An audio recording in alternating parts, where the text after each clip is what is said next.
Hey guys, and welcome to another episode of Bod Talk with Mazerfit. You're here with Christian and Nikki Mazer, and we are very excited about our episode tonight. We are covering a really interesting topic with a good friend of Christian's, and we are very excited to dive into that.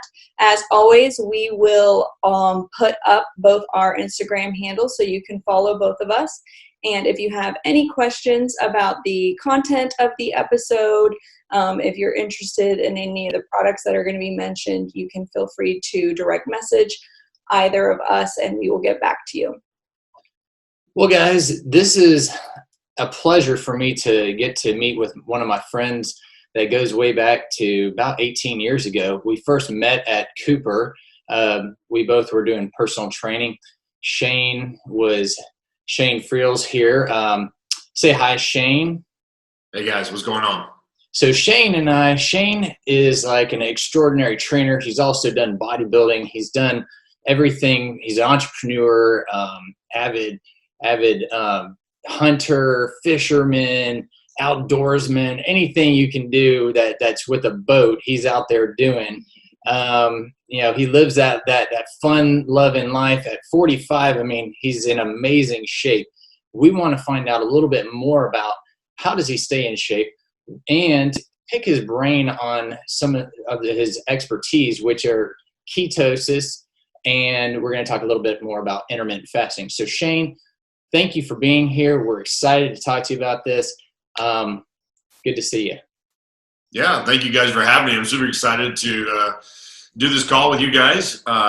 Super excited for you guys because you guys have become newly found parents, and I am a parent 4 times over, but mine are a little bit older. I have a 20-year-old. I have a 17-year-old. I have a 15, about to be 16 next week, and a 14-year-old. So needless to say, we are on the same playing ground. I'm just a little bit ahead. And 3 of them are girls, right? Yes. Yeah, I have 3 girls. Yes, I do. So you're in trouble. Nope, not in trouble yet. I've actually been very, very solid with my girls. Daddy works out, so I keep a lot of boys. That's great. Well, I know you guys, when following you on social media, it looks like you guys have an awesome time getting out there, and you do spend a lot of quality time with the kids. It's always been fun to watch. And, just keeping up with them is amazing because, 4 kids, I don't know. I can't. Just one is enough right now. I know we're going to grow into that, but you tell us a little bit more about how you do that, how you stay in shape and keep up with it. I think, Christian, it's been a passion of mine. Honestly, I've been a competitive athlete since I was a kid. And, I went to college on a football scholarship. I love competing. And after college, I was actually a pre-med student, so I actually got accepted to dental school. I was going to be a dentist like my dad. We had an unfortunate accident. He passed away, so I actually chose a different career path and went into health and wellness and fitness. Got a minor in biology with a major in exercise physiology, and it's been, and honestly, it's been a dream come true because I love helping people, and that's ultimately what this is about. I've been a professional in this industry for going on nearly 25 years. Hard to say that, to be honest with you, because I don't feel like it. But I've also been very fortunate, very blessed to have a career in this industry and be very successful at it because of my passion and my education and my desire to help people and really just to learn how to make healthy choices. I think, honestly, it's like I never use the DIET word, the diet word, because I'm about developing a lifestyle. I'm about developing flexibility. I think that's what it really is about, because I'm not a find a one way to do it all kind of guy when it comes to working out or eating. I think that we all have to have flexibility in life. And that's ultimately where my experience, my education, and my passion has really been driven lately about, understanding more about ketones, ketosis, ketogenic, intermittent fasting, and really what it can do for the human anatomy and how we're all honestly fighting the aging clock, right? I mean, we all are fighting this thing called time that we ultimately do not get back. Time is the one thing that is forever slipping through our fingers. And we continue to just sit there and think about, okay, how can I slow the aging clock down?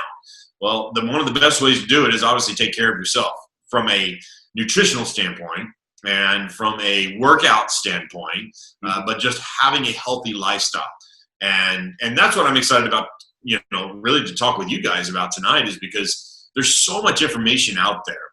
But there's no one way to do everything, I believe. I think that everybody has to find a path that really fits their lifestyle, that gives them something to be excited about, and that doesn't feel hard. I think that ultimately is where I've seen, and you guys have obviously seen it being in the fitness industry, people ultimately are just looking for 3 simple things in life. They want to be effective with shortness of time. They want it to be quick.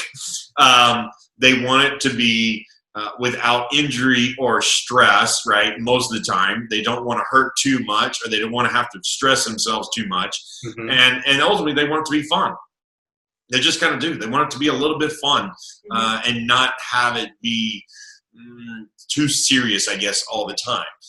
But that's ultimately where people are just looking for a way to implement something into their lifestyle that can go anywhere at any time. I think that's the other big thing that you and I have seen in this industry.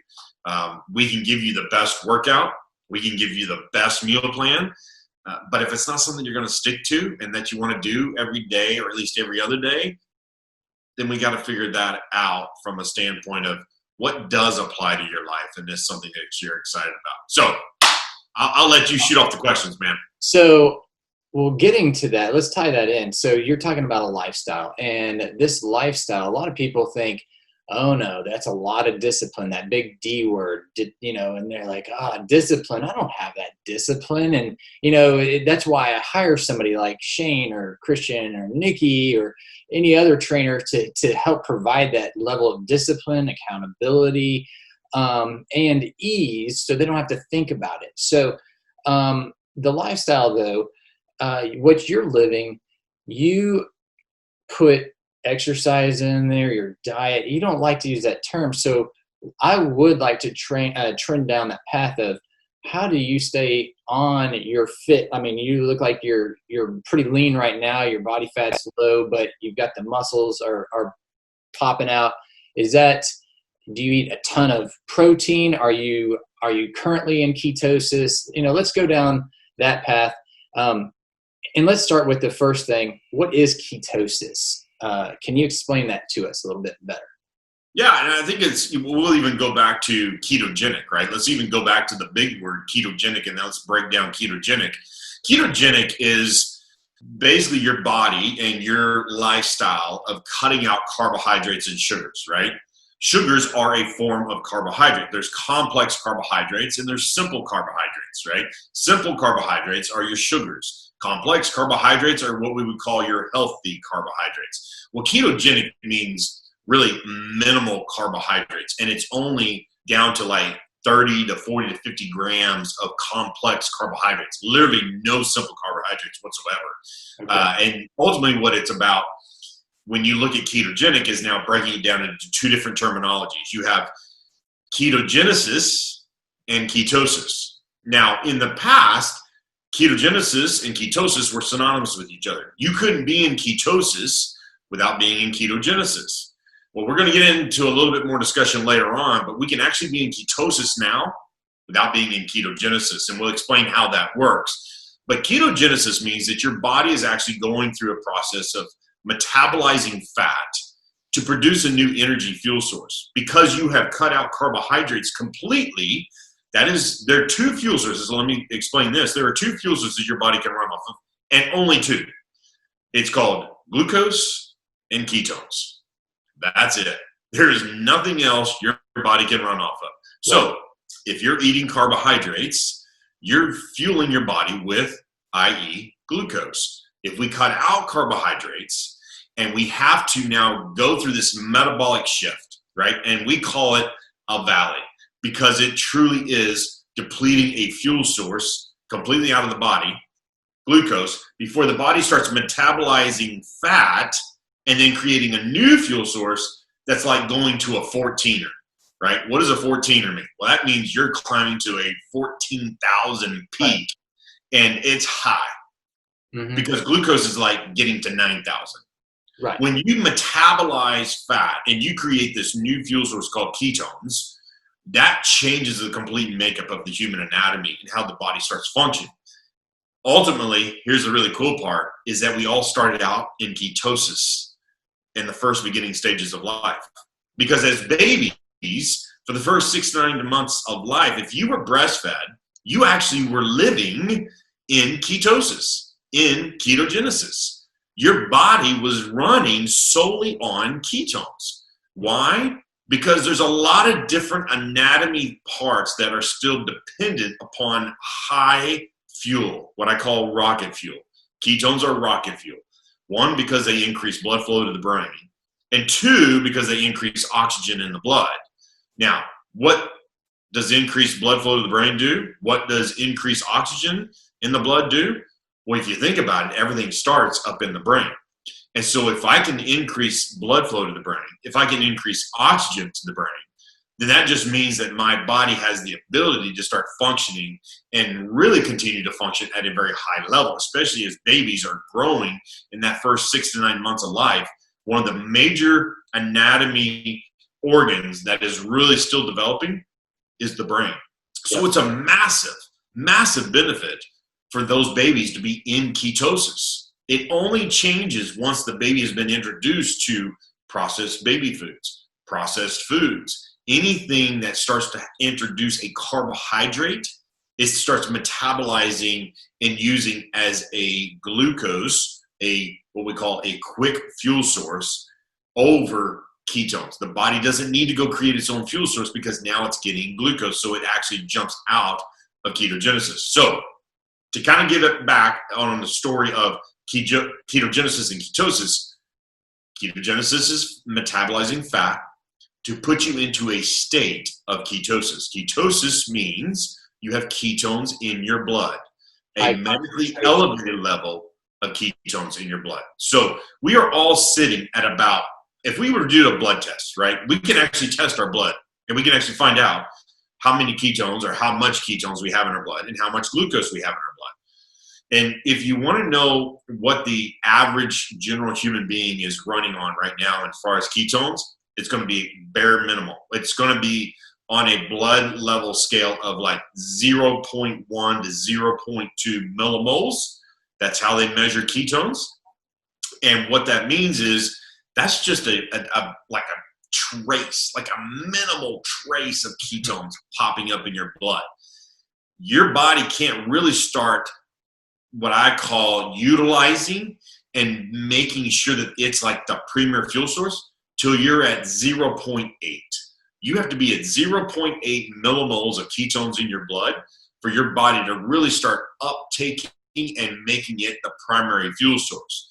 So it's very important for people to understand what ketones are doing for you, why they're important for you, and the purpose of what we're going into really wanting to be in ketogenesis, to be in that fat burning mode.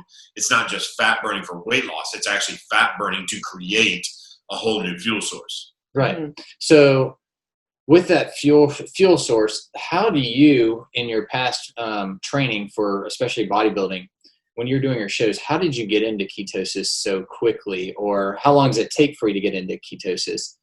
You know, that's a great question, because at 37 years old, I was playing indoor soccer in a men's adult soccer league. And I was always active, always trying to stay fit. I had never done anything like bodybuilding, nor did I even want to, because I've been a natural athlete my entire life. I've never taken a foreign drug of any kind. I've never taken a steroid of any kind. I've always been clean and natural. So when I blew out my ACL playing indoor soccer, it changed my world. And all of a sudden, I went from being very active and fit to then having to sit and do rehab all the time. Well, I thought, if I'm going to be sitting and doing rehab, I wonder if there's a natural bodybuilding show I could actually get involved in and try to work towards having something to do if I'm going to be in isolated kind of functioning movements. Mm-hmm. So I looked up and found a natural bodybuilding show It was about 9 months post-surgery. And I thought, okay, I'm going to make a run for this and see what I can do. And let me tell you, the last 6 weeks up into my show, I had to cut out carbohydrates to where I was living down to like 20 grams of carbohydrates. I was eating egg whites 3 times a day. I was eating spinach. I was eating tilapia 2 or 3 times a day. I mean, it was as bland a meal plan as you could get. It was there was just protein and some veggies. I mean, it was asparagus. It was like, dude, it was discipline. What's that? Discipline. No, straight up discipline. Straight up discipline. It was 24/7, man. Right. Crazy. 24/7. But again, I had a goal in mind, right? I mean, the goal is you've got to be as lean as you can be. So for me to do that and to have that experience, that last 6 weeks, I got crazy lean. I'm a normal 200-pound guy, right? I got down to I had to get on stage at 176. 176. I weighed 176 pounds when I was a freshman in high school. This was insane for me to try to lose that much weight and get that lean. But that was the weight category that I was going into. So I was like, holy goodness, praise Jesus. Right? I mean, I got to have some mental mind help to get there because it was hard. And I say hard for a couple different reasons. One, I lost about 30 to 40% of my strength. I mean, I just did because I had zero pump in the gym. I mean, I was tired. I was lethargic. I was pounding protein as much as I could, but it just never gave me the energy that I was hoping I would get. I just felt weak. But when I say I lost my pump, like my muscle bellies, I mean, the muscle in my arm, it was like I felt like it didn't matter how many curls or how many chest press or whatever. It's like there was no veins. It was just weird. It was weird to go that last 6 weeks and to do it naturally was really hard, right? I mean, that's why 96% of the people that do bodybuilding don't do it naturally. They do it with a foreign substance because it's hard. It's hard to do it naturally. It just is. So, but I was willing to do it because I don't want to put a foreign substance in my body. And so all that to be said, I go do the show and I win. And I won Texas. I won the Texas State Natural and I did very, very well. And I qualified for nationals. So the following year I went on to compete at nationals and I got 6th place at nationals. And then I was going to do another show and I ended up tearing my bicep tendon. And I can tell you a whole backstory about why that happened. I know exactly why it happened, but it was just it happened. So then I had to recover from tearing my bicep tendon. I come back from that and then I do another show in 2015. So my first show was 2013. Second show was 2014. Next show was 2015. I skipped 2016. And then I do another show in 2017. Now, 2017 show was completely different because I actually got to use something, and I'm not a big supplement guy, but I used a supplement that changed everything for me. And we can get further into that conversation later on. But I can just tell you it was all based around ketones, ketosis, and what I experienced and what I really got to be educated on. Because if anybody ever asked me to do the ketogenic, they would always say, Shane, what do you think about me doing the ketogenic diet? You think I should do the ketogenic diet? And I was like, no, I don't want you to ever feel like you have to cut something completely out of your meal plan. I just don't. I want people. It's too hard for people lifestyle. Right. I mean, because it was challenging for you and you'd grown up an athlete working on, going into college sports and that discipline was driven into you and it still was challenging for you. So I'm like that, Shane, because I was actually preparing for a bikini before a pandemic happened, and and well, it's funny you said that because I was planning on competing 4 days after my 45th birthday. I was going to compete. I was getting ready to do a show. I was going to do a show April 25th, 4 days after turning 45. I was going to do a show, and right before the pandemic hit. So I mean, we were both on that path of, pushing ourselves, testing ourselves, getting very disciplined and very strict. Super disciplined. But to your point, I'm really disciplined already with everything that I do. Christian can speak to that, and he makes fun of me for that. But what I was eating, like, I just wasn't used to that diet, and having to overcome that curve and then to keep going, it put me in this weird state of mind where I felt like I was just becoming a robot. Like, eating was a job, and it wasn't in, like, and I'm still coming out of that. Like, to me, when it comes to that, it's a job. I'm having a hard time finding joy in food because I'm just like, it's just fuel. Like, I'll just eat bland, boring, whatever. But yeah. Well, I think you said the key word there, Nikki. Honestly, you really did. And I'm so glad you said it, because here's the one thing that I want people to realize, and I always tell people, and I try to educate people around this conversation, is that food is just fuel. That's all it is. Food is fuel. But now, what have we done as a society? We have created we have created food as a what? An emotional. Oh, yes. Right? Correct. An emotional support tool. Mm-hmm. Correct. That's what it has become. Because we've also created food to be habitual, right? It's breakfast, it's lunch, it's dinner. Right. Like, you eat because it's 8 o'clock. It's before 7 o'clock. I got to eat breakfast before I go to work. I got to have lunch. I got to eat dinner, right? It's habitual. So we're either emotionally eating, or we are habitually eating, or we have a complete understanding of what you just said, and we only eat because it's fuel. But 99% of the people in the world eat because of the first two things. Mm-hmm. They're either emotionally connected to fuel, or they're habitually connected to fuel. I mean, food. Food. And then we have a 1% that is growing. I would say, honestly, this conversation has grown so much in the last 4 years.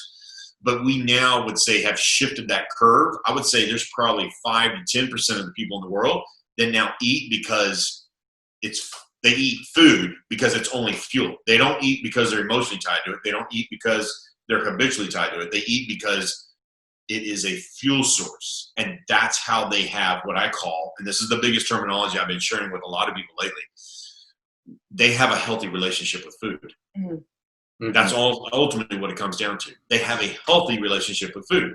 And I tell people I have a healthy relationship with food. What does that mean? Well, that means that I'm not so robotic unless I have a specific goal, right? If you have a specific goal for, like, doing a bikini competition, doing a bodybuilding competition, you have to be robotic. That is a process of a job to accomplish an end goal. Mm-hmm. The ultimate idea here is to give the general population the opportunity to understand what a healthy relationship with food is like. So, do I completely cut out carbohydrates all the time? No, I don't. Will I eat a cookie? Absolutely. Will I have ice cream? Absolutely. But I don't binge eat it, and I don't have an addiction to it, and I know it's strictly as I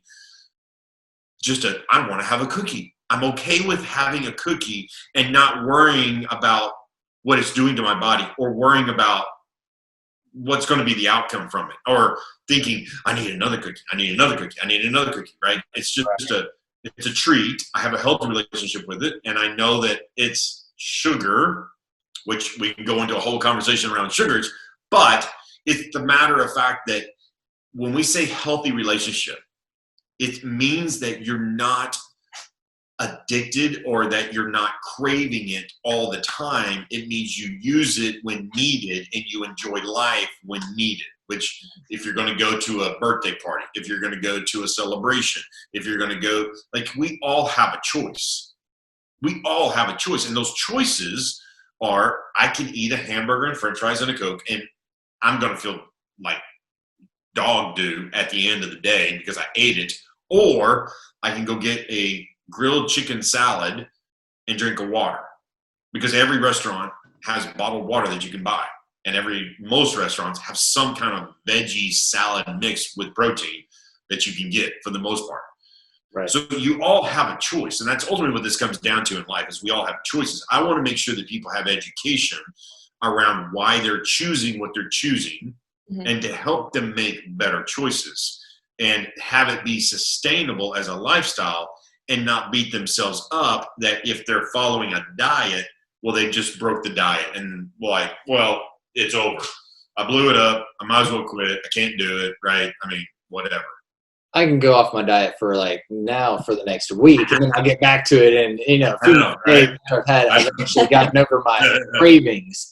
Yeah, but, right. I want to go down the path of what are the risks, and before we go down that rabbit hole, I have a client who I kept saying to him, hey, I want you to eat similar to what you were saying with the veggies, some lean protein.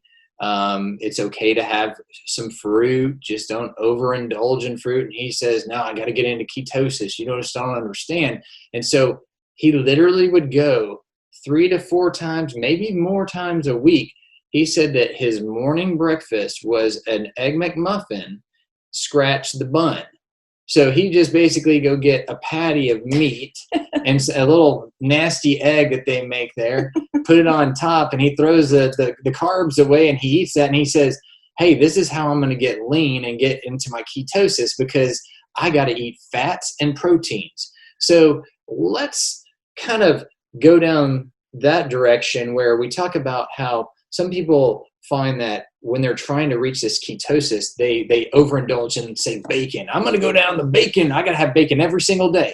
Or you know what? They said that I want a porterhouse steak because it has more fat in it. And so how can we educate our listeners, our viewers, on how to make a better decision while trying to pursue a ketosis route? And let's also talk about, are there any risks associated with having these ketone bodies flowing freely through our blood while we get into that state?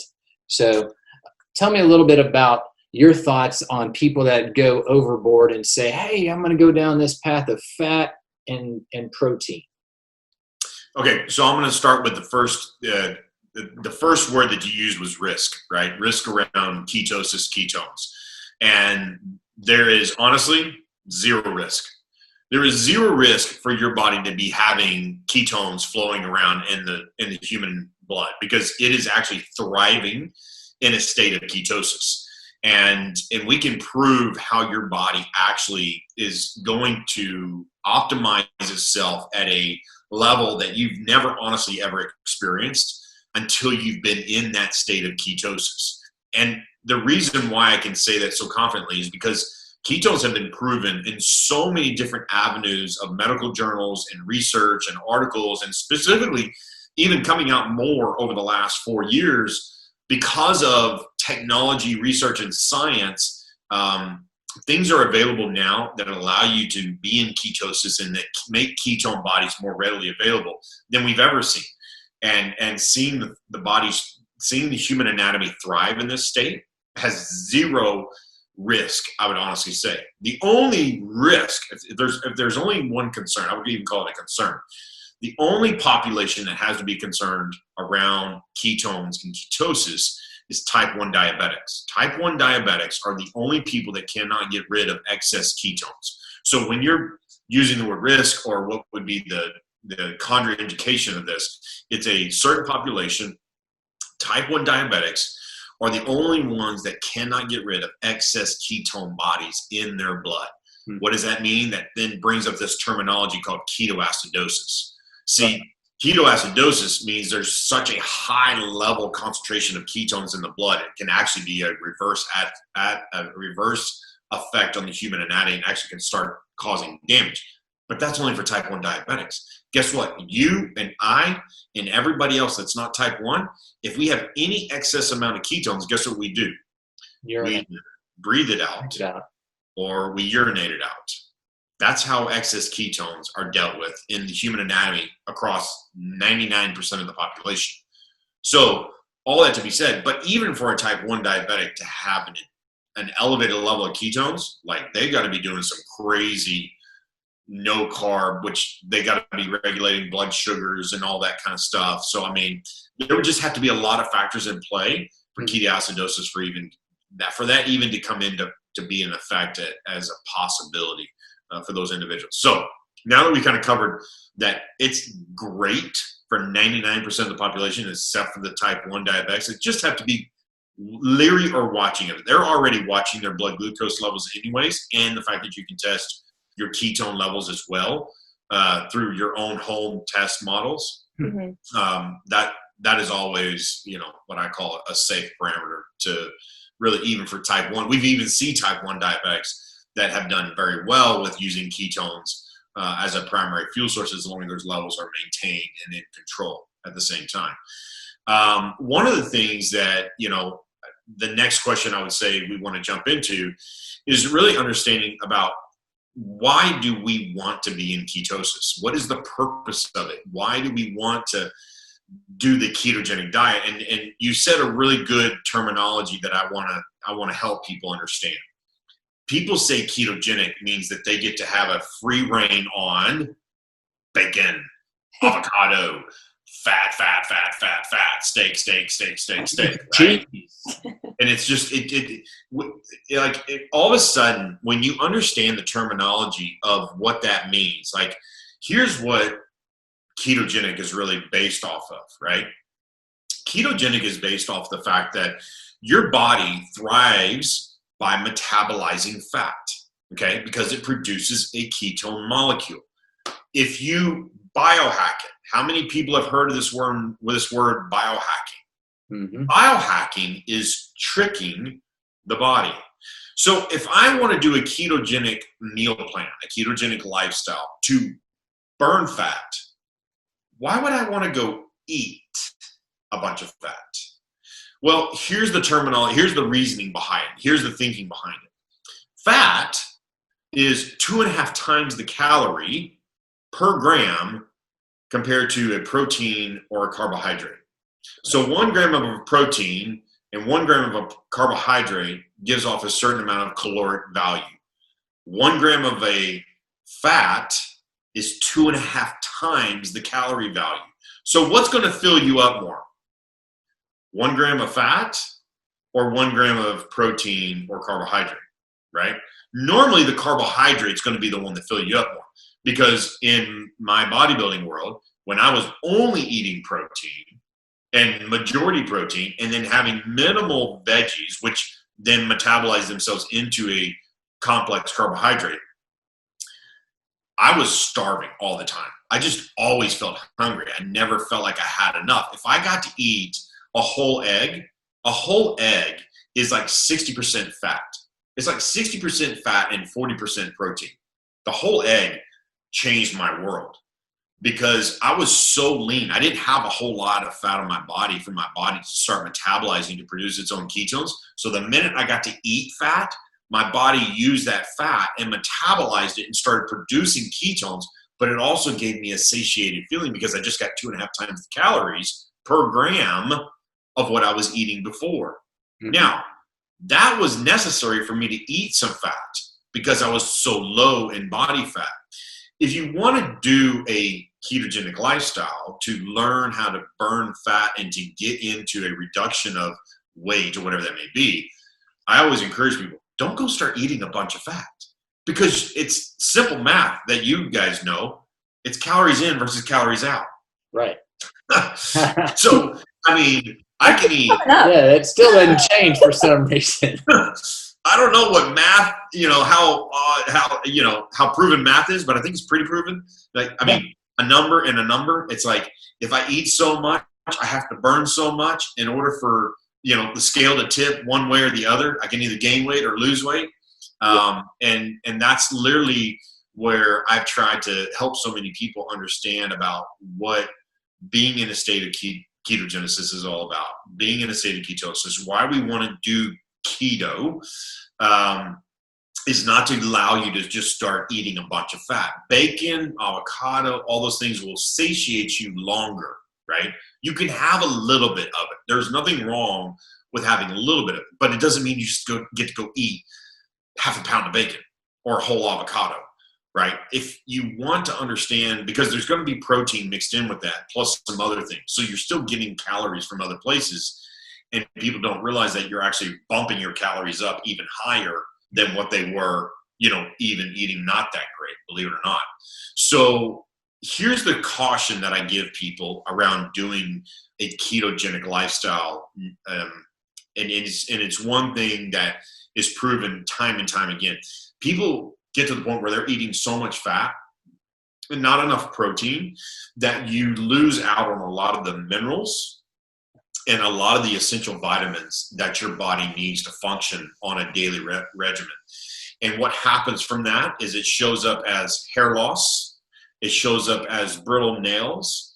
It shows up as different anatomy things that are changing because the body's not getting nutrients. See, fat doesn't have nutrients. Mm-hmm. Fat is just fat. Mm-hmm. It just ultimately is. Now, energy. You're eating, what's that? It's energy. It's stored energy. It's stored energy. That's exactly what it is. But now here's what is, now bacon is what? Protein and fat, right? But an avocado is just fat. So a whole egg, protein and fat. So those would be the sources of fat that I would say you have to moderate, you have to control, because it's giving you the ability to have some nutrients, some vitamins, some minerals, and still give you a fat content and still give you a protein content.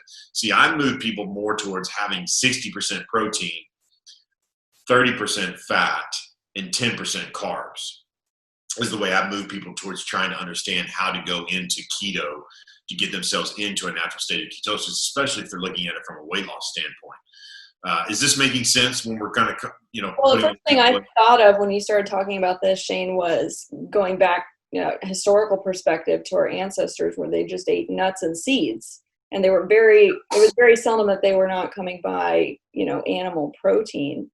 And so, I think with our food production and our ability to feed more people now, we have, that's easier for us to produce those types of foods, and people kind of get off track.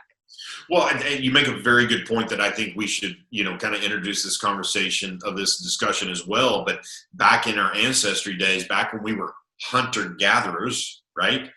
When we did have an animal that we were able to kill and actually use for survival, we used every part of that animal, right? Which meant what? We didn't eat just the meat, but we even used the bones, mm-hmm. because what is in bone? It's called bone marrow. Mm-hmm. What is in bone marrow? Bone broth, right? I mean, you cook a bone, it produces a protein called bone marrow, which has collagen and protein available, which is huge. Bone marrow has becoming more of a catchy nutritional option over the last, I would say, 5 years. Bone marrow and bone broth mm-hmm. has been huge. In conjunction with the whole keto, and what I'm going to introduce this conversation to now is what you kind of brought up back to our ancestries was intermittent fasting. Like, we weren't eating 3, 4, 5, 6 times a day. Right. Back when we were hunter-gatherers. We couldn't. Right. You just couldn't. And it was just a process of understanding that you either grew something or you killed something. Right. I mean, there was no process of carbohydrates or processed food happening back then. So the human anatomy was built to survive in an intermittent fasted state. What does that mean? That means fasting for, let's say 10, 12, 14, 16, 24, 2 days, 3 days. I don't know, whatever. Everybody was different, as how they went, but they survived. Because you have, Christian, you said it earlier, fat on our bodies is stored energy. That's ultimately what it is. Mm-hmm. As long as we have water, we're going to survive. What happens on those shows like back in the early days, Survivor, mm-hmm. Did those people gain weight? No. Every single one of them walked out of there freaking lean because they weren't eating processed foods. Yeah. Like, living on an island there's no processed foods. They had to literally survive off stored energy and survive off water and what little foods that they were given. The show Naked and Afraid, same concept. Right. Like, they're not coming out of there gaining weight, but they are surviving because they have water and they have stored energy and they have the little bit of food that they're given. So it's human anatomy. It's the way we were designed to function and how we thrive in those states. So Well, I know we can go physiologically, down this.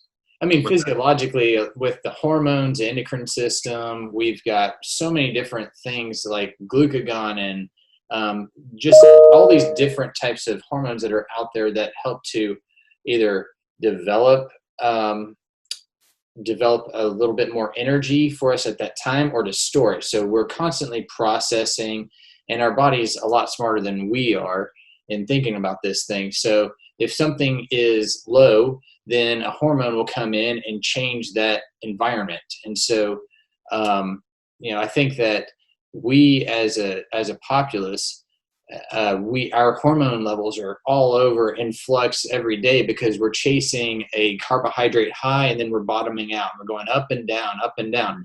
And what do you think about the hormone chase? Well, that's exactly why intermittent fasting is huge. That's why I started intermittent fasting 4 years ago. And I'm very glad that you brought this up, because that is specifically why at 40 years old, 41 years old at the time, I was looking at intermittent fasting and also looking at a ketone supplement. And that in itself gave me the ability to really learn, get educated, to have an experience. Because as an aging male, one of the things that we're always fighting is low testosterone. As we age, we start to lose testosterone. And as we age, the metabolically, our body starts shifting and changing. So the other thing that we're also looking at from a hormonal standpoint is our growth hormone, HGH, human growth hormone. Right. Why do people go get B12 shots for energy? Why do people go get HGH shots? For energy and for fat burning. Okay. Mm-hmm. So let's talk about the terminology, or let's talk about the science and the research around HGH, testosterone, insulin, and all these things. Because when insulin is present, when is insulin present? When you've eaten a large amount of carbohydrates and you've spiked your glucose, that the human anatomy has this ability to come in, throw in this hormone called insulin, and it does what? Lowers the blood glucose, right? Right. It's also a transporter of glucose into the cells. So, or into the liver. If it can't be used as energy at that moment, then guess what? It gets turned into triglycerides, which then gets processed into a fatty state. So we can store that energy. So, yes. Yeah. Getting back on it. Right. But that's it. That's exactly right. Because if we're eating too many carbs, that insulin has to come in and lower, that then turns it into fat, right? Through all that process. Right. What is at zero if we have insulin present? It's called HGH is at zero. HGH is known as our fat burning hormone, human growth hormone. If insulin is present, HGH is zero. If insulin is zero, guess where HGH is? Up. Mm-hmm. Intermittent fasting has been shown in science and research that if you can fast for 18 to 20 hours, and this is just from a male perspective, but it also shows dramatic results in females as well. But males show an 18 to 20 hour fast, show a hormone response spike of 200 to 400% increase in their testosterone. Oh, wow. That's amazing. That right there caught my attention. Yeah. If I can naturally increase my testosterone as an aging male just by not eating for 18 to 20 hours, now, is that easy? No, it's not, which takes me to another conversation that we'll get into in a minute. But it also, here's the really big number that threw me for like, is this really real? It takes your HGH and spikes it to 1,000 to 2,000% increase. If you can fast for 18 to 20 hours, you can increase your HGH hormone by 1,000 to 2,000% at 18 to 20 hours. Wow. So you want to be a fat burner? Yeah, like you want to have crazy fat burning? Go fast for 18 to 20 hours. Now, that sounds great and all, that you can go sleep 8 hours. Now you've got another 10 hours that you need to be awake and not eating. That's usually hard. I don't know about how many people have done it or tried it, but I have, and it's hard. It's just hard. Your body's low in blood sugar, right? It means it's low in glucose. So guess what you're getting? You're getting that body response that's saying, it's either time to eat or you're going to have to suffer through this metabolic shift to start metabolizing fat. And that usually doesn't happen in 24 hours. That usually takes another 36 hours of not eating for you to get into that metabolic shift, because just that moment of us not feeling good, having a little kind of like hunger pains, means we're like 50% there on burning glucose before it's empty the tank, another 50%, which means you got to go another 18 to 24 hours to metabolize all that out. Wow. Now, why is that? Here's kind of the introduction of a whole new conversation. Is I got introduced to exogenous ketones. See, there's two different ketone makeups now. You have endogenous and exogenous. END, EXO. END, endogenous ketones, are what you produce naturally by going into ketogenesis. EXO, exogenous, means they are external ingested ketones. Here's the cool part. Test your blood after having exogenous ketones. I can't tell you if you did it endogenously or you drank exogenous ketones, because they test up bioidentical the same in your blood. So if something is testing as bioidentical that I didn't have to go suffer through and to completely deplete my blood sugars in order for my body to start metabolizing fat, do I still want to be a fat burner? Yes. But do I need to suffer through that process when I can ultimately put rocket fuel right into my body? Well, that's called working smarter instead of harder. Right. I'm all about that. and so that's where, let's go back to the conversation of why I did 2017, my fourth bodybuilding show. I did it with exogenous ketones and intermittent fasting. And at 40, well, that was 3 years ago. So I was 42 when I competed. Guys, the experience was absolutely phenomenal. It changed everything about what I thought I was going to experience and gave me a whole new perspective about what I didn't know. Honestly, I did not know how good our bodies could feel when it ran only on ketones and I had a healthy relationship with carbs at the same time. And I was able to understand and metabolize and control how my body was shifting and adjusting by the workouts and the cardio and all the things I was doing to get ready for that show. I went into the show. It was the NPC Texas State Championships. Again, a fully tested show. I did it completely natural. I was in 3 different categories, and I swept all 3 of the categories. And then I got brought back for the all around, and I won the all around. Wow, that's amazing. That is amazing. So, I mean, here's the biggest takeaway I can give you guys is my muscles never lost strength. My muscle belly always felt full. I mean, you want to talk about a pump in the gym. I always had a pump in the gym. I mean, that alone for me was mind-blowing, that I could go do a set of biceps or chest or triceps or shoulders or legs or whatever and see veins and see a full muscle belly and have strength through the entire process and never felt weak. And yet I cut carbs, but I was drinking, exogenous ketones. And it changed everything about what I knew and what I experienced to a whole new perspective, which then gave me the ability to then start sharing it with people around me to go, okay, guys, you got to try this. Like, you need to see what this is all about, because it just blew me away. Like, it just changed my world.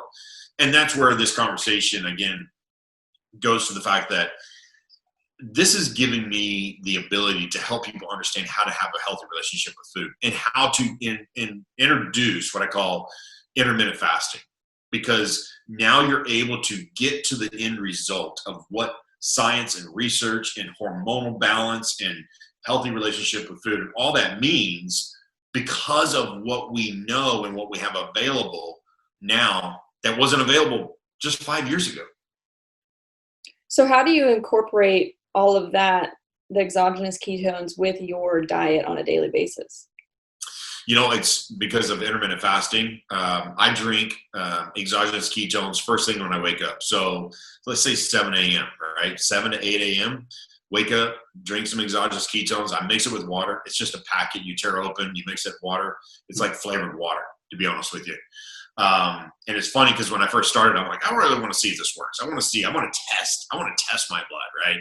And of course they have keto pee strips that you can pee on a stick, right? Well, that's honestly not the best way to test. Although I knew I wasn't in ketogenesis. I just knew I wasn't because I hadn't cut out all my carbs. And I drank it and went and peed on a stick 45 minutes later, and it showed I was in ketosis. I was like, it turned the stick purple. And I was like, that's crazy. That's amazing. Mm-hmm. Like, I know I haven't cut out all my carbohydrates, but yet I just peed purple on this stick. Peeing purple on a stick means I'm just getting rid, right? I'm getting rid of excess ketones, right? So I wanted to see what was in my blood, and I wanted to see what my body was actually utilizing and metabolizing. So then I started doing a blood test. And remember, you need 0.8 millimoles of ketones in your blood for your body to start utilizing and uptaking and it becoming the premier fuel source. I drank one packet of ketones, tested my blood 45 minutes later. I was 1.5 millimoles of ketones in my blood in 45 minutes. That right there said everything to me. And I was like, that's amazing. Mm-hmm. Like that is, it's like, you can't trick a blood test. Like you just can't.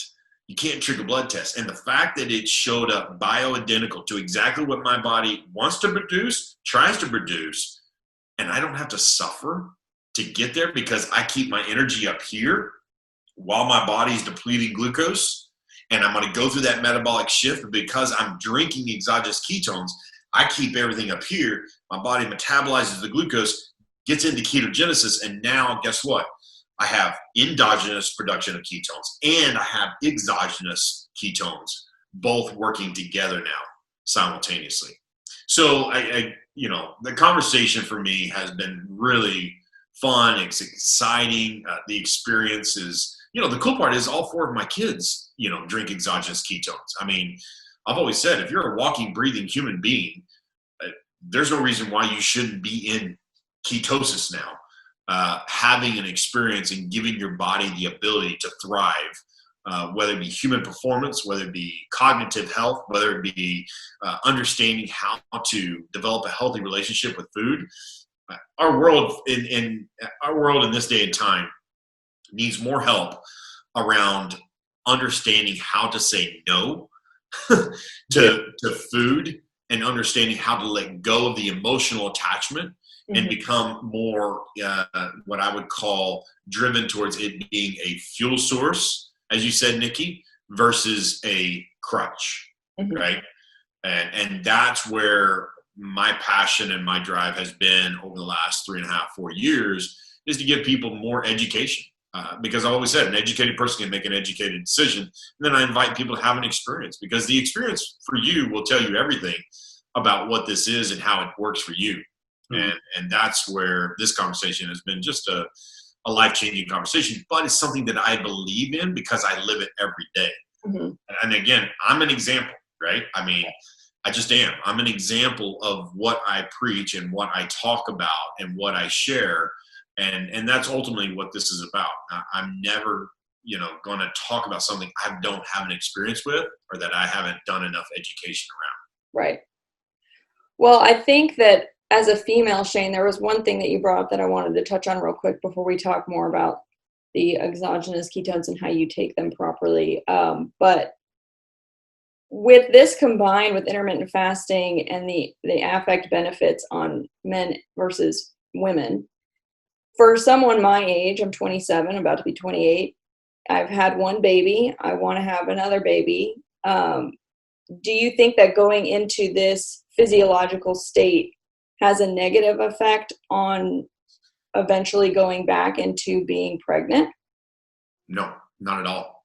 Because here's again, even for a female that is, of childbearing age and that is going through a lot of hormonal changes because of what childbearing does for you, one of the best things that you can do is give your body the best balance possible, right? What does that mean? Carbohydrates end up causing a lot of acidity right? It causes a very high level of pH to happen in the body. And if I can get you to lower your carbohydrates, increase your testosterone, because the human anatomy is like a machine. It's a robot. It knows exactly what to do. And the best way I can give you an example of this is just because I know it very well. I've studied it for a very long time.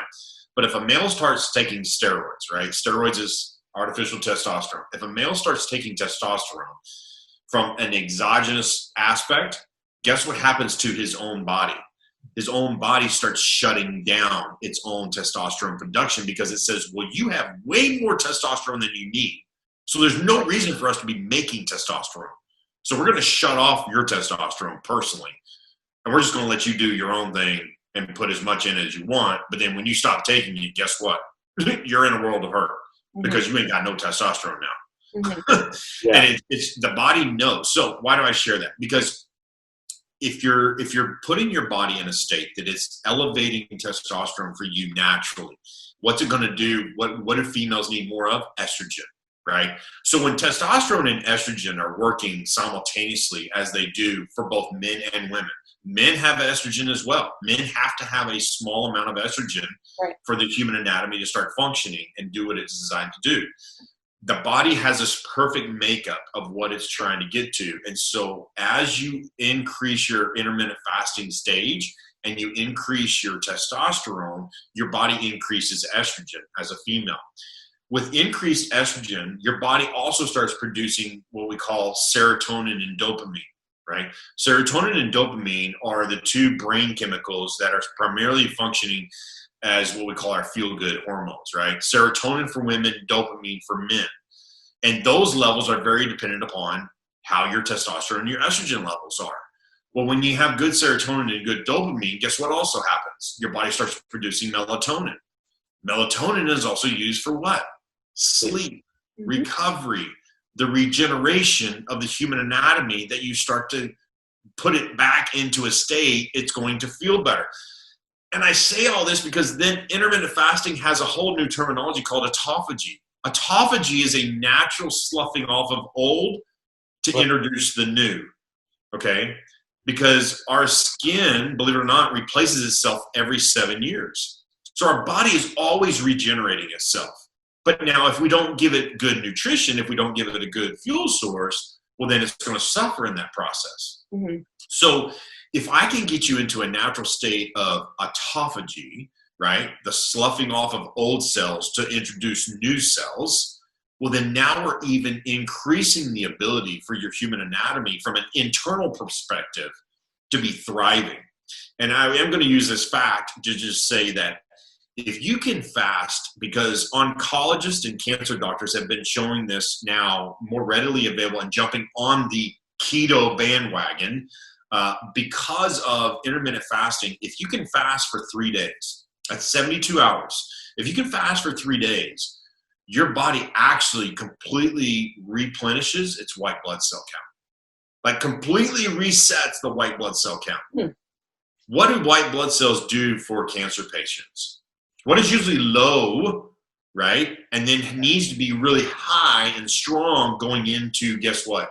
Chemotherapy, radiation, right? Mm-hmm. So they're having patients fast for 3 days before they start chemotherapy and radiation. Because why? They know what a white blood cell count, a strong, healthy white blood cell count, will do for those patients going into radiation and chemotherapy.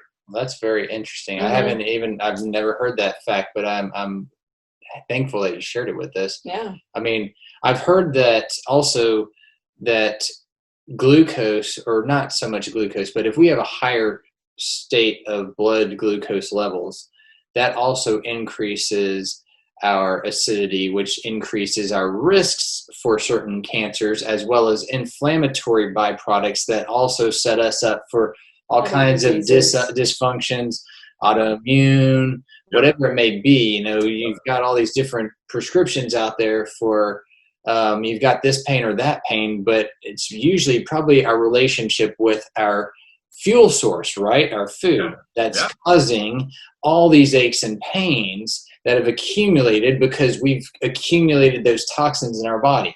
So we're going to be purging these toxins out and replenishing and doing that. Say that word again one more time for me. Autophagy. Autophagy. Okay, I like that. That's a new word, and I appreciate that. That's something I'll have to go look it up. But it makes sense.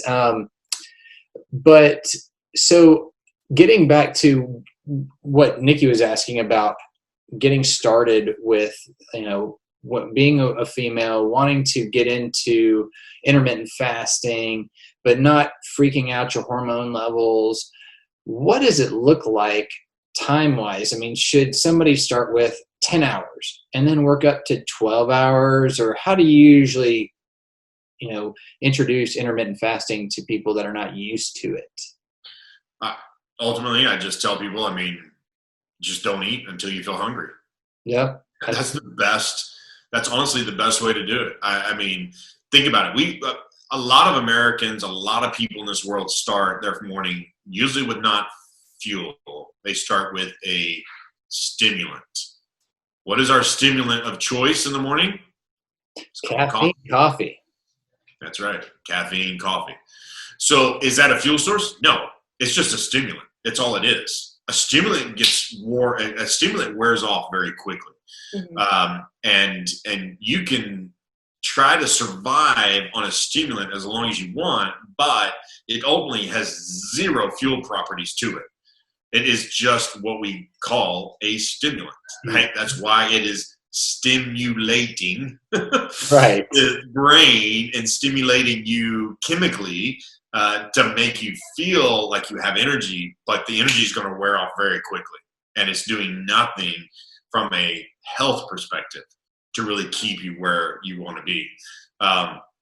So I always tell people, you can drink, I drink black coffee, but now here's another way to look at it. Are you guys familiar with bulletproof coffee or fat coffee? Mm-hmm. Okay. So again, that all came about because of the terminology of biohacking. It was introduced to help people intermittent fast longer. Why? Because what are they doing? They're putting ghee butter, MCT oil, just high fat into their coffee. Now, what is ghee butter? What is MCT oil? Well, ghee butter is just a really high fat. That's all it is. It's the most natural source of just healthy fat.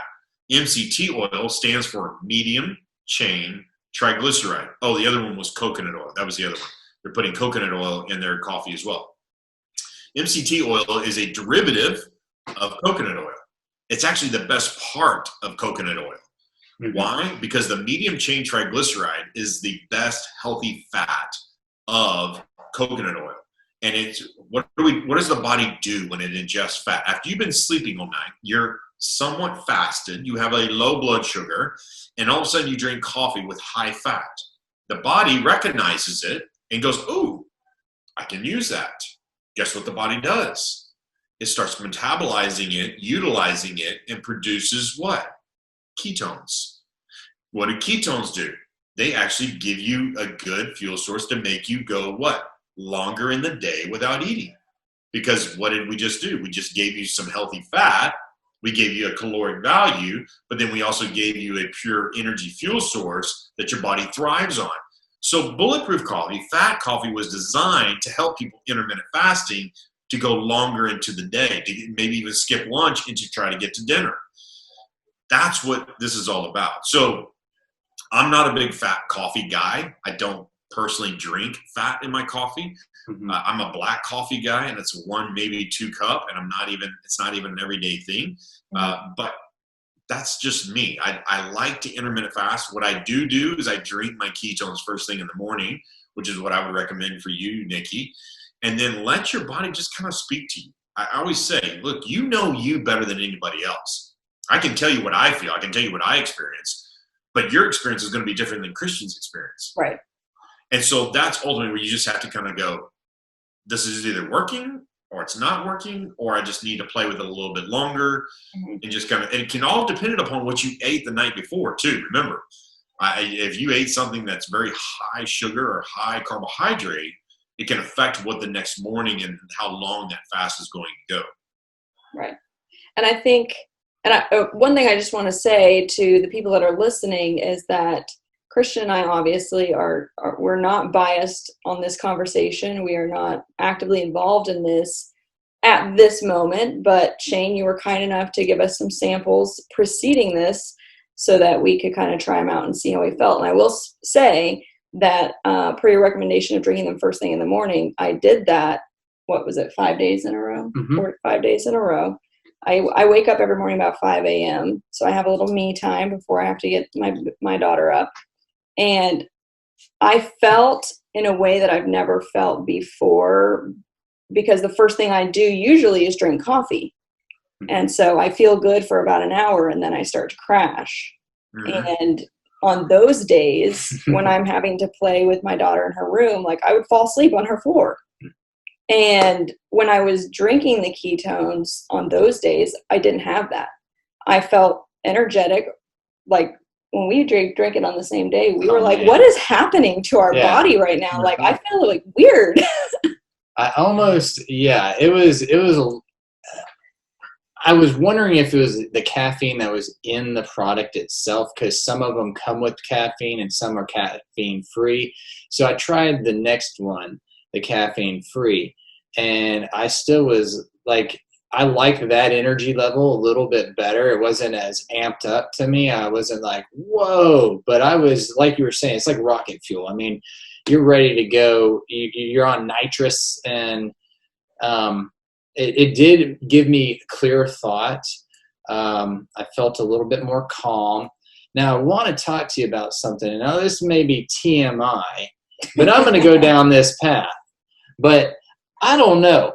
The way that this affected my intestinal tract, I don't know if you ever have this said to you, but it was like it stimulated me to have to go use the bathroom, evacuate. And it wasn't so much, I know it's a diuretic, but it was like evacuate and but it wasn't, I don't know how to explain it. It wasn't the same thing as like.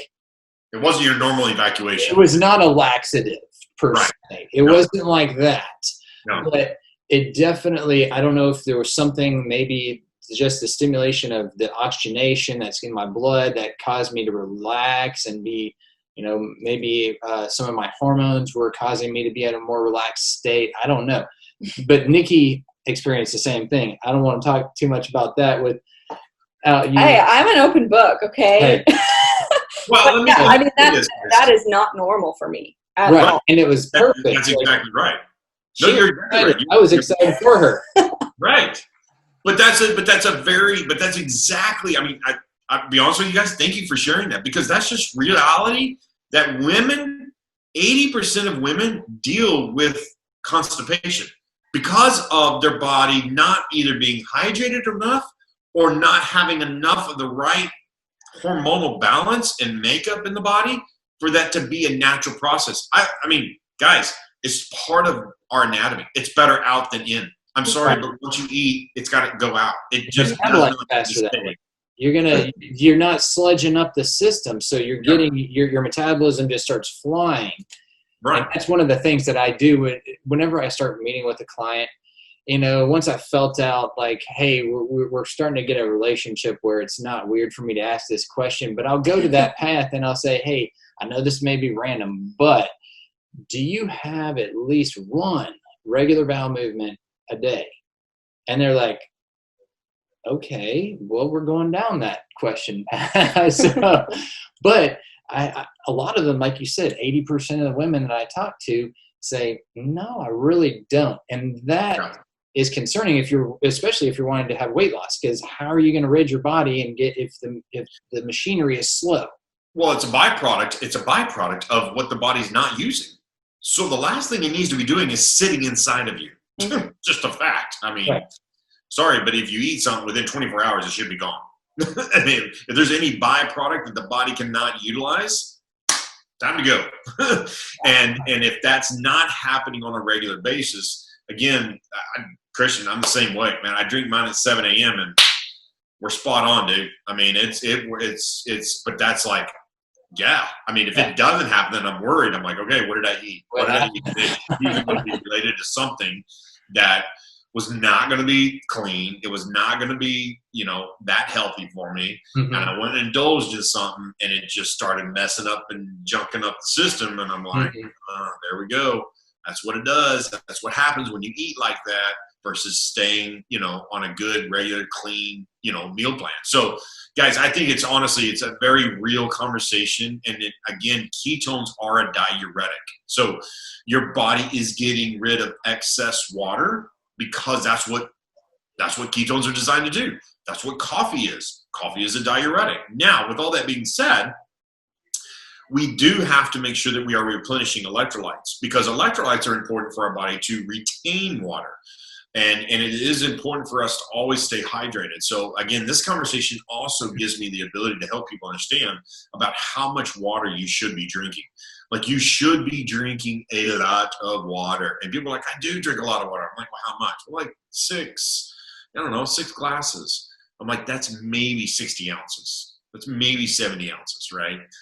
You should be having 100 plus ounces of water a day. Mm-hmm. At least I do 120, if minimum.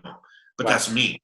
But because water is the main ingredient in fat metabolism. If your body is not hydrated, if you do not have a sufficient amount of water in the body, then it's really honestly slowing down your system all the way around, from internal movement aspect of like what we just discussed to to our skin, right? I mean, our skin will show dehydration very much.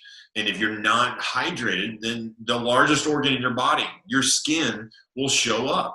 Mm-hmm. And so I think it's important for everybody to realize that a good electrolyte that I like to encourage people to go out and get is called pink Himalayan salt. If you're not using pink Himalayan salt, I encourage you to go buy some, use it as needed. But sometimes, people will get headaches, right? And it's usually not because they ate something bad. It's usually because they're dehydrated. That's really what happens a lot of times, is headaches happen because of dehydration. So it's important for people to understand what water is doing for you, why we need it, what are electrolytes. And I don't say go get Gatorade, because Gatorade is sugar, right? That is designed for athletes that are sweating. And it's designed to replenish a lot of the electrolytes in the glucose aspect for quick energy in a performance athlete that is in a high heat state, basically, is what it's about. Right. So I always like to use that example. Gatorade was developed in South Florida in the Florida Gator area region, because humidity is like 80 to 90%. Football players were sweating their butts off. They needed something that gave them electrolytes and gave them quick fuel like glucose in a performance realm like that. So when we talk about electrolytes, we're talking about pink Himalayan salt, not just a table salt. Find a sea salt, pink Himalayan salt, and use it as needed, so that you're also using the water that your body's intaking as you go through the process. So speaking on the electrolytes, one of the things that I noticed on the back of the package of the ketones that we were taking is a higher level of sodium. So anywhere from 800 to 1200 milligrams, which to somebody that both of their parents have heart issues, my dad passed away with heart issues, sodium, I call it that's like the atomic bomb that people don't realize that they're ingesting. And, how do you look at that as not overconsumption of sodium to where we start affecting and potentially setting ourselves up for atherosclerosis or something like that, higher blood pressure? Is that something of concern with that particular ingredient in that formulation? No, because sodium is not sodium, to be honest with you. Here's one of the easiest ways to understand. The ketone salts have to be combined with a mineral, okay? Mm-hmm. And the mineral that is the most readily available to the human anatomy is sodium. So we bonded it to sodium, the ketone salt did.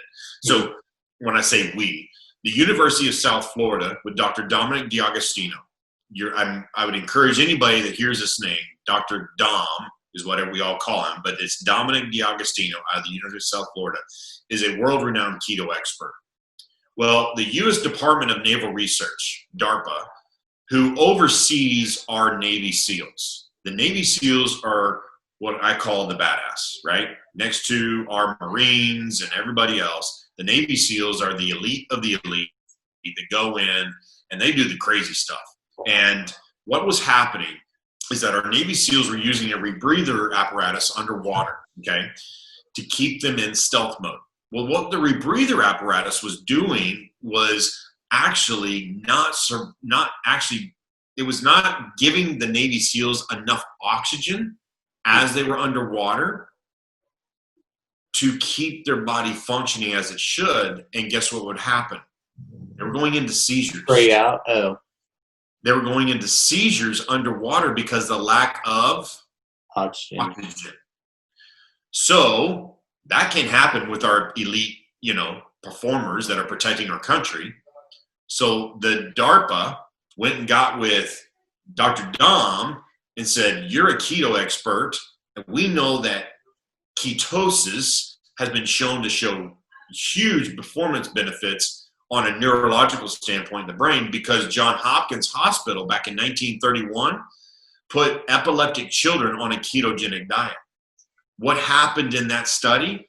The epilepsy was cured almost 100% by children that did a ketogenic diet. Okay. In 1931. Whoa. What does that mean? Epilepsy is a neurological disease. Epilepsy is a neurological issue. Mm-hmm. Ketones do what? Increase 30 to 40% blood flow to the brain and increase oxygen. So knowing that, DARPA gives University of South Florida a grant to say, we need something, but our guys can't do a ketogenic diet, right? You can't put Navy SEALs on a ketogenic diet with the extreme conditions that they live in, but we need something that they can take. So is there any way to formulate an exogenous ketone? Boom. Millions of dollars later, studies, research, all that, gives it to the Navy SEALs. Guess what? Increases their performance by 30%, seizures, gone. Guess what they do? They patent the product. Guess what we do? We buy the product. And now we're off and running. Nice. Because it is a no-brainer to go, if this can do this for elite Navy SEALs, the world needs it. The world needs to understand it. The world needs to understand it's more than a performance supplement. It's a nutritional health and wellness supplement that can change the makeup of everybody. Because of what we just talked about, and through this entire conversation, the number one thing that we start out life running on is ketones for this right here, the brain, right, as children, all the way through adulthood. So speaking back to the brain, the thing is that our body will shunt away blood. It'll shunt away different chemicals and things that are necessary for our body and give it to the brain to keep brain health alive. And so when the brain's starting to break down, the whole body starts to break down, because the body has already assumed that it's protecting that area. And so if you start feeling that going, then you've already slid down that wrong slide. And so, well, here, speaking specifically about the brain, did y'all know that there is now what we call type 3 diabetes? No. Tell me about it. So type 3 diabetes deals directly with this, that we would all call Alzheimer's. Alzheimer's is now called type 3 diabetes because Alzheimer's is the brain becoming insulin resistant. See, type 2 diabetes used to be called adult onset diabetes because we were only seeing adults developing a non-insulin response later on in life. Now we just call it type 2. Why do we call it just type 2 now? Because we have children, 10, 11, 12-year-olds that are type 2 diabetics that have now developed a non-insulin response because of lifestyle. Right. Mm-hmm. They've basically, over the machinery, cannot keep up with the chemicals that are going in. So your pancreas gets to a point where it's overloaded. It can't produce enough insulin. It says, I'm done. I'm out of here. That's right. And it like closes up shop, says, I'm bankrupt. Yeah, and that's right. we're done. And but that's choices. That's lifestyle choices. That's parents feeding kids too many sugars, too many carbohydrates, that the pancreas and shuts down the insulin because the body's just like, I'm done. I'm not. You have over insulin loaded us to the point that we're just we out. Mm-hmm. So now it's type 2 diabetes. It's not type 2. It's not adult onset diabetes. It's type 2 diabetes. Type 3. Alzheimer's, because the brain has now become insulin resistant. So that's another thing I want you to look up, type 3 diabetes. Right. And look at the research and the studies around that, because now you're seeing more of those people that are dealing with Alzheimer's, early onset of Alzheimer's, looking at keto, intermittent fasting, exogenous ketones, all those kinds of things. Because what happens is when you're in a ketosis state, guess what happens? You become insulin sensitive, not insulin resistant. Mm-hmm. And you see the pancreas turn back on, and you see the body becoming sensitive to insulin again, as opposed to being resistant. Because now, if you're keto or intermittent fasting, your blood sugars are down here. Your inflammation is down here. Your glucose levels, your insulin response is down here. So now the body, when it needs a spike of insulin, it can take it. It's ready for it. It's now been regulated, and it's now had enough energy come back in the proper form that's now turning the hormonal structure back on, that's now responding to everything that it's. Always say ketones create compliance. Think about that.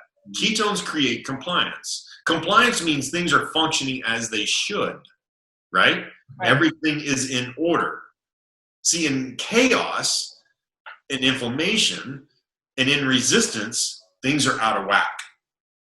Something's not working. Things are not lining up. But compliance, things are working as they should. Everybody is doing what they need to be doing. Mm-hmm. Well, I am fascinated. Just to say the first thing that comes to my mind, I think that this is a fascinating topic. I think that this is something that should be discussed more. And I think that the buzzword of keto has put a bad taste in people's mouths. I don't think that what you just explained to us over this hour and a half, Shane, like people either don't research or just don't attempt to even understand. And they should. They definitely should. But before we kind of wrap this up, one thing I wanted to ask you was, with all that you're doing, intermittent fasting, exogenous ketones, riding your boat around, wakeboarding, what's your favorite meal? Oh, gosh. See, that's the thing. It's like I don't have a favorite. I just love food. I just love food in general. But I'd tell you, grilled salmon with some grilled veggies next to a grilled steak. It's like I gotta throw my meat in there with my fish in there and have my grilled veggie. It's everything on the grill. It's like that's really like it is so freaking tasty. It's like olive oil. I use olive oil, and I kind of play around with my seasonings just because I like to change it up a little bit every now and then. I have like a jalapeno seasoning that I put on. I mix everything in olive oil, put a little jalapeno seasoning or an all seasoning or just a kind of a sea salt sometimes. And I'm telling you guys, it's like between my steak, my ribeye. So I'm a ribeye guy. Between my ribeye or my salmon, my Atlantic salmon, and then just a mixture of veggies. From Brussels sprouts to asparagus to cauliflower to broccoli. I'm trying to think of all the different things that I'll even cut up bacon, and I've got a grill mat that I'll throw some bacon in there with it as well, just for flavoring purposes and that kind of stuff. That's it, me. And I probably intermittent fast 4 to 5 days. I got to get busy. I do it about 2 or 3 times a week. But yeah, I think that what you're eating sounds amazing. I think that, do you ever I think something that you had mentioned to me when we talked on the phone last time is that you had your physical and that your doctors were just blown away with your chemistries and everything.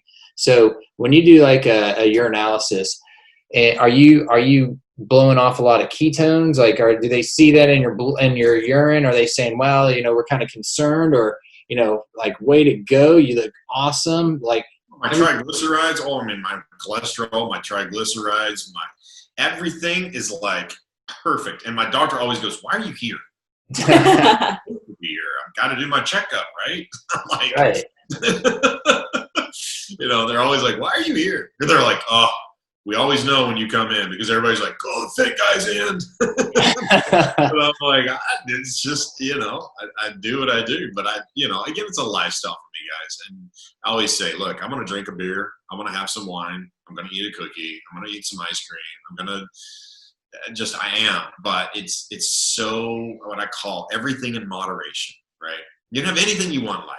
It's about when you have it, how much of it that you have. And I think that's the most important thing that I love to share with people and educate people on. I don't look like this because I started this 30 days ago. This has been a lifestyle of mine, Christian, that you have seen. You and I have been around each other going on 18 years, and you've seen what that has been part of, just becoming a parent and what that has entailed, and how the busyness of our schedule has been as trainers. That I don't live anymore, thank God. But it's just, it was a crazy lifestyle that we continue to have to make choices every single day. But we want people to be educated. We want them to have an experience, and we want them to find what ultimately works for them for the longevity of life. Well, man, I have learned so much from you today, and I really appreciate just walking down all those different paths that we went down. It was fun. I loved straining that educational brain of mine, learning some new topics, learning some new terms. Type 3 diabetes. I'm going to go look that up. It's been a pleasure to catch you and spend time with you. And one of the reasons that we do this each week is that we want to talk to experts or people that are well versed in a field that they are passionate about. And you seem extremely passionate about this, and it's wonderful news. I think a lot of our viewers are going to learn a lot from this, and hopefully we'll see our nation get healthier, and we start trending away from getting new type 3. We don't need a type 4 diabetes. We don't need to add any more diseases out there, because we're still having obesity being one of the biggest killers in our nation. And then all the collateral damage that happens on your way to obesity that you're getting too, with all the other diseases that spin off from that. So your information is awesome. Shane, thank you so much for your time. Nikki and I really appreciate it. Yes, thank you so much. And for everyone who has tuned in, we will pop up Shane's Instagram handle one more time. If you guys want to ask him any questions, you're interested in the ketone product, you can reach out to him. Definitely give him a follow. His Instagram feed is fabulous. He has a lot of fun things that he puts on there that are related to fitness and other things outside of that. So please take a look. And we will see you guys on the next episode of Bod Talk with Mazerfit. Thank you, Shane. Thanks. Nice. See you guys.